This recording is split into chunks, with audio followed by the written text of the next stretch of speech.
Olá! As ações coletivas passivas são instrumentos utilizados para a obtenção de uma tutela contra uma coletividade. Já houve, por exemplo, em Curitiba, uma ação proposta pelo Ministério Público do Paraná contra o sindicato que reúne os postos revendedores de combustíveis, tendo por objetivo a fixação de uma determinada margem de lucro. Já houve também, no Distrito Federal, uma ação proposta pela União contra a Associação Nacional dos Centros de Diálise e Transplantes, em que se pretendia evitar a interrupção da prestação de serviços de hemodiálise na rede credenciada do SUS em âmbito nacional. Essas demandas são ações coletivas passivas porque nelas há no polo passivo uma coletividade.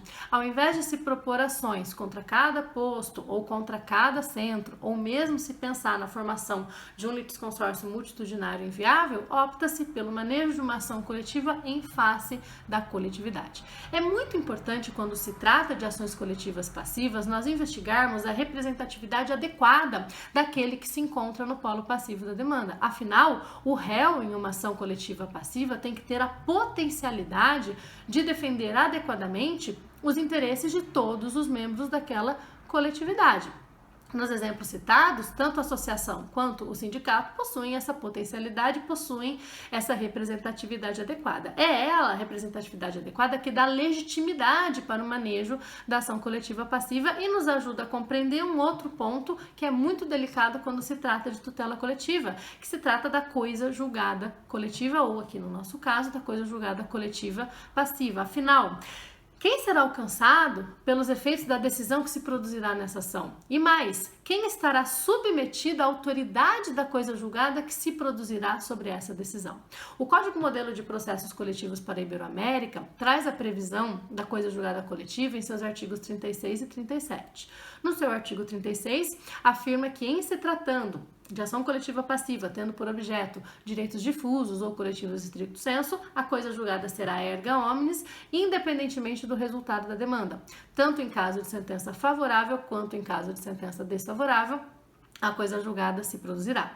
No artigo 37, porém, o Código prevê que, em se tratando de ação em que se discuta direitos individuais homogêneos, a coisa julgada será erga omnes, mas não se produzirá em caso de sentença de procedência, possibilitando a cada membro da categoria, cada membro daquela coletividade, a propositura de uma nova ação para se discutir aquilo que já foi discutido e decidido na ação coletiva. Em seu parágrafo único, o artigo 37 do Código excetua dessa regra os sindicatos, prevendo que, em se tratando de sindicato no polo passivo da demanda, todos os membros daquela coletividade poderão ser alcançados pelo resultado da decisão coletiva, seja ela de procedência, seja ela de improcedência. Esse dispositivo tem recebido acertadas críticas da doutrina, na medida em que não se mostra razoável a propositura de uma ação coletiva que termine com uma sentença de procedência que não produza efeito algum, na medida em que amanhã ou depois todos os membros daquela coletividade poderão propor ações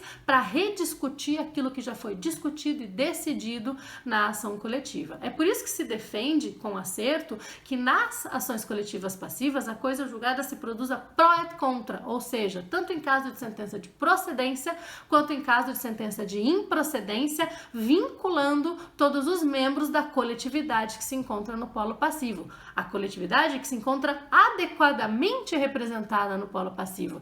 É por isso que a representatividade adequada é tão importante para o manejo de uma ação coletiva passiva, porque é ela que garantirá a possibilidade de alcance do resultado daquela decisão, seja ela de procedência ou de improcedência, a todos os membros da coletividade, evitando-se a repropositura de novas ações para se rediscutir o conteúdo daquela decisão coletiva. Em linhas gerais, é isso. Claro que há vários outros aspectos interessantes que poderiam ser abordados em torno desse tema tão interessante que é a coisa julgada coletiva passiva, mas a ideia aqui era apenas introduzi-lo e iniciar um bate-papo sobre essa tão relevante questão que nós temos no nosso direito brasileiro. Eu agradeço o convite que me foi formulado pelo IBDP, um grande abraço e até a próxima!